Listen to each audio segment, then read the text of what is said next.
Բարի լույս, առաջին ծրագիրը շարունակվում է եւ այսպես 3 օգոստոսի 9-ին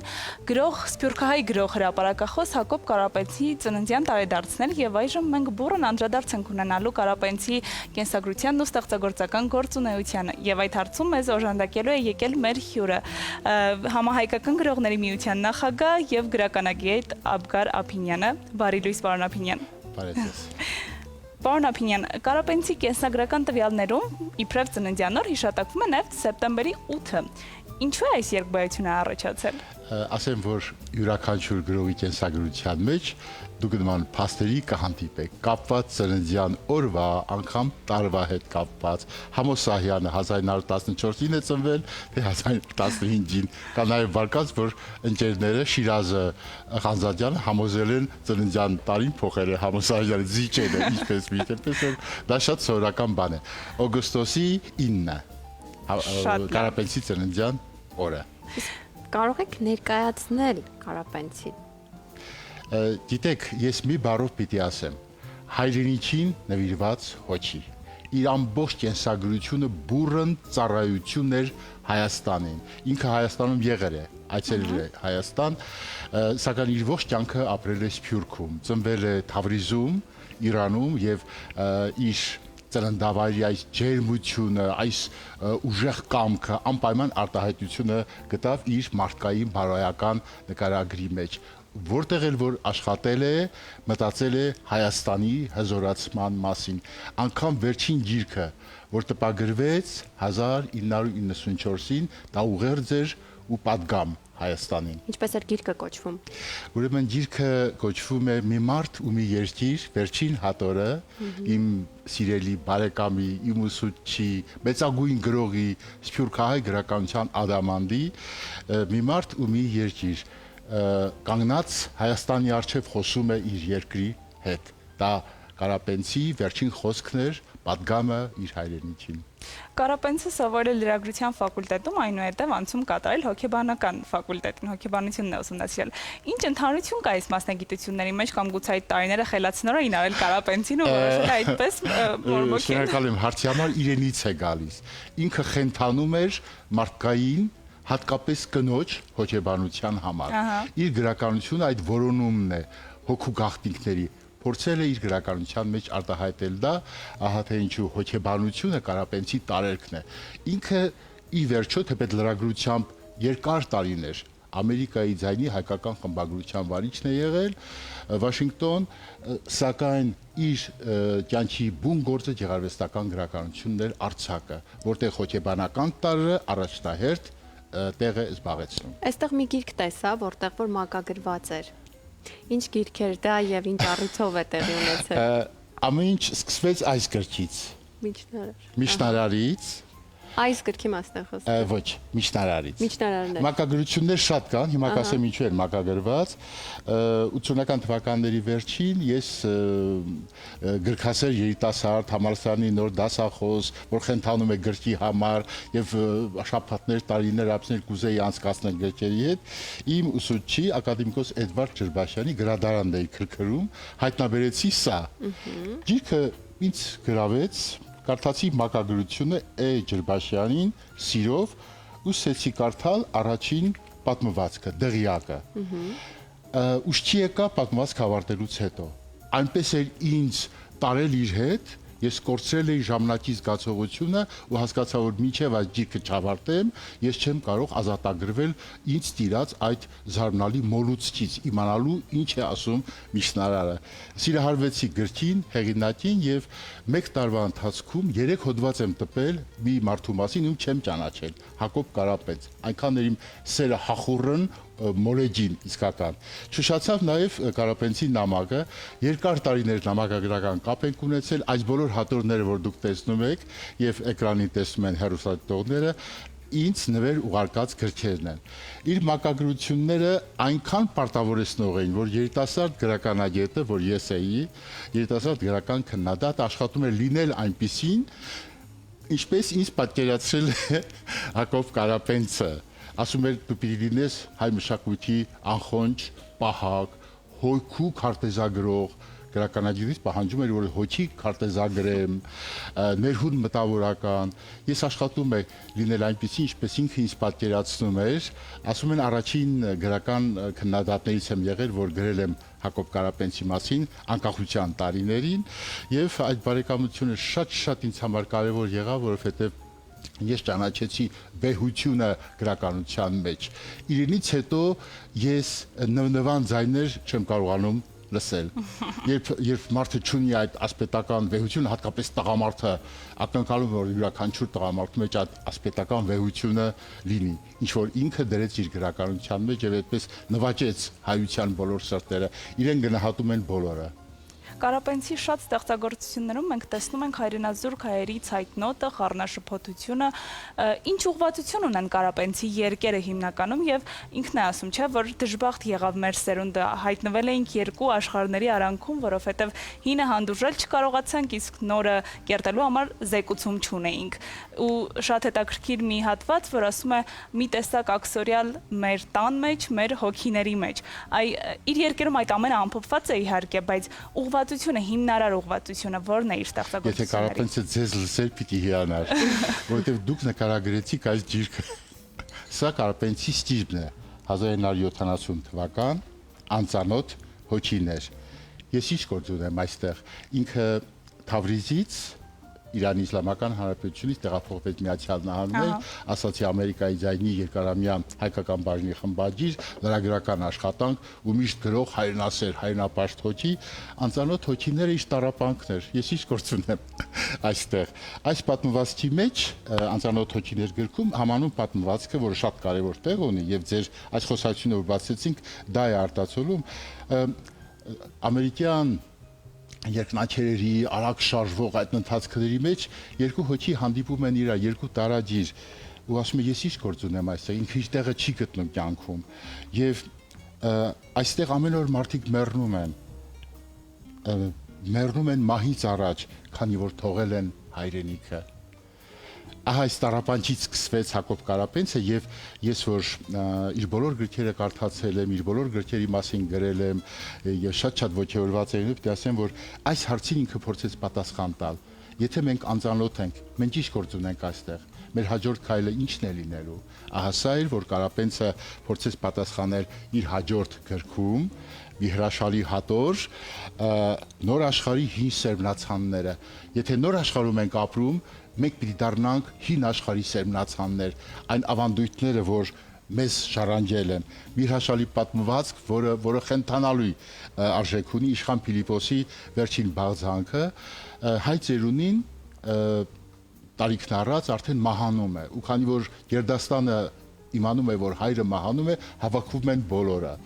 Ու մեկ էլ հանկարծ վերջին անգամ աչքերը փակելիս իշխան Փիլիպոսը հանկարծ տեսնում է Ռուբինյանց Կիլիկյան դրոշը անկախության ու արծվի պես աչքերը նորից բացում են, արթնանում է մեռնող ծերունին, պահանջում է, որ բոլորը հավաքվեն իր ննջարանում, ծնկի եկեք իմ առաջ պահանջում է իշխան Փիլիպոսը եւ ասում է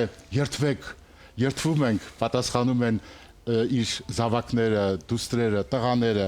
երթվեք հավատարիմ մնալ Ռուբինյանց դրոշին, երթվում ենք, պատասխանում են մեռնող հայրիկին երեխաները եւ նախնյաց ավանդույթներին երթվեք, որ հավատարիմ կմնաք, երթվում ենք, որ հավատարիմ կմնանք ու մահացող ծերունին հանկարծ աչքերը արծվի պես բացած հասկանում է, որ ինքը գործ ունի անելու եւ ասում է վկա է Աստված եւ Կիլիկիո այս սուրբ դրոշը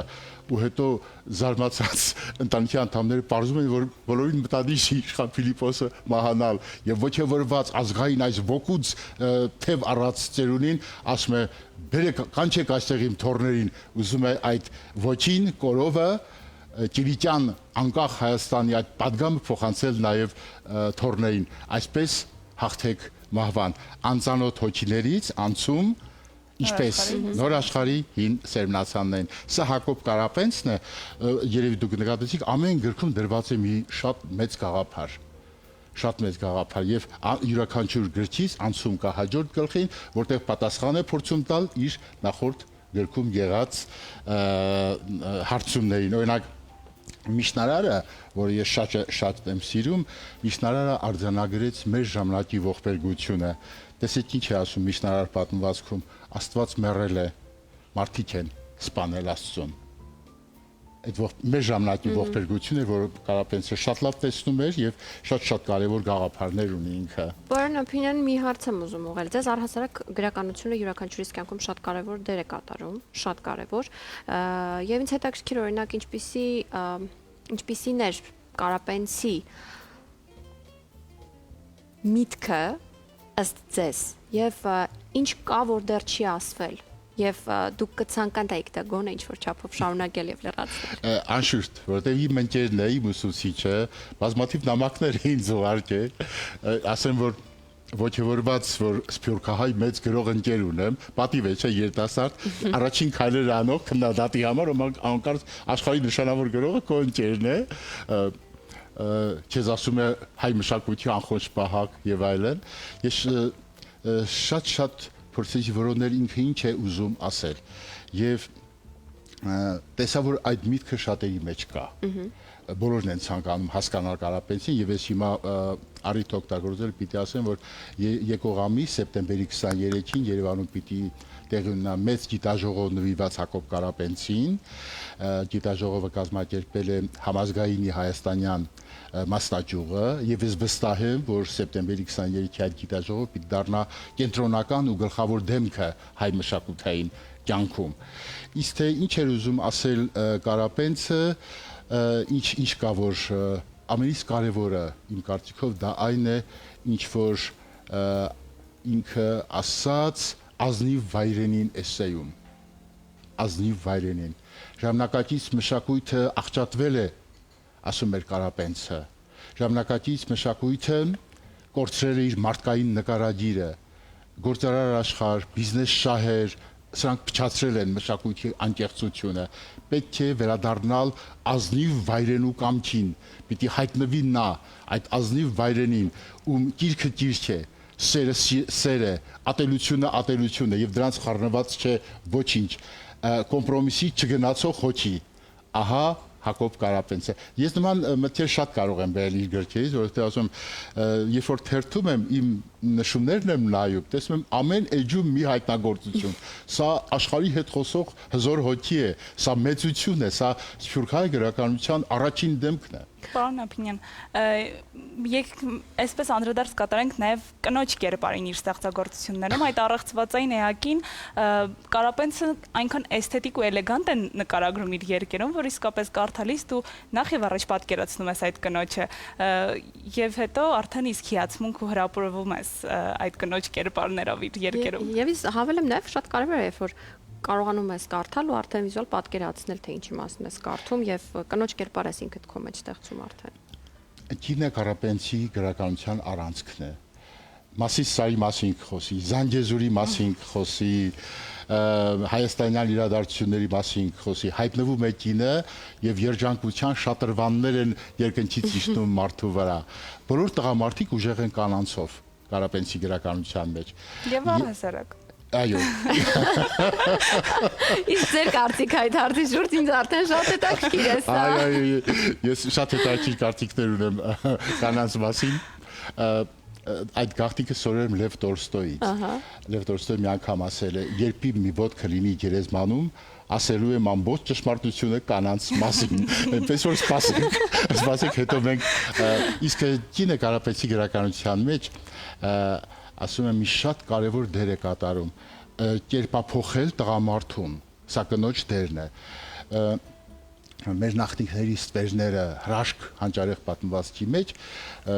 բոլոր գործողությունները Կարապետյանի ստեղծագործության մեջ հիմնականում կատարվում են Միացյալ Նահանգներում ամերիկյան միջավայր է հանդիպում են երկու հոգի ինչ որ աղետ է տեղի ունենում եւ հանկարծ մի տղամարդ ու մի կին հանդիպում են իրար ինչ է քո անունը ասում է Աստղիկ եւ այս Աստղիկը տղամարդուն դարձնում է Վահագն եւ այդ սերը որ Ամերիկայում ծնվում է այդ սերը սորական մարդիկ վերածվում են աստվածների կինը կարող է տղամարդուն վերափոխել։ Սովորական մահկանացու պարզ տղամարդը դառնում է ուժեղ, առնական, կրակների միջից ոչ դուրս եկող վահագն։ Ահա թե ինչ կարող է դառնալ տղամարդը կնոջ ներգործության, կնոջ ազդեցության տակ։ Սա Կարապենցն է։ Միստիկան, հեքիաթային տարը, այն որ հիմա ասում են ֆենտեզի, այդ ամեն ինչը Կարապենցի աշխարհն է։ Այնքան տարօրինակություններ դուք կտեսնեք այստեղ, որ ուղղակի բացատրության, միֆերի միջոցով բացատրության կարիք ունի այս մեծ գրողը, ում հայացքը ինչ-որ մի տեսնում եք ինչ սևեռուն հայացք ունի, ասես ուզում եմ ասել ով ես դու եւ ինչ պիտի անես քո հայրենիքի Պարոն, ձեզ հետ շարունակ կարելի է զրուցել, ցավում եմ, որ մեր ժամանակը պարզապես ծուղ է։ Շնորհակալ եմ ձեզ հետաքրքիր ու բովանդակալի զրույցի համար, որովհետեւ այն ամենը, ինչ մենք գիտեինք Կարապենցի մասին, լրացրիք ու թարմացրիք ու նորովի ներկայացրիք արդեն դուք ինքներդ ձեր ձեռագրով։ Շնորհակալ եմ ձեզ։ Այլ ավելի մեծ ջերմությամբ ձեզ եւս մեկ անգամ կհյուրընկալենք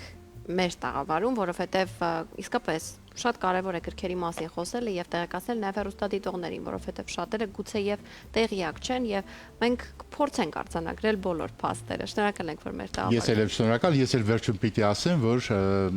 մեր հեռուստադիտողին ընտրեք Կարապենցի գրքերը, կարդացեք եւ դուք ձեզ խոստանում եմ 5 րոպեի ընթացքում հանկարծ կհասկանաք, որ դուք արդեն դառնում եք նոր մարդ։ Շնորհակալ ենք շատ։ Այս պահին դիտում ենք գովազդ, որից հետո շարունակում ենք սիրով։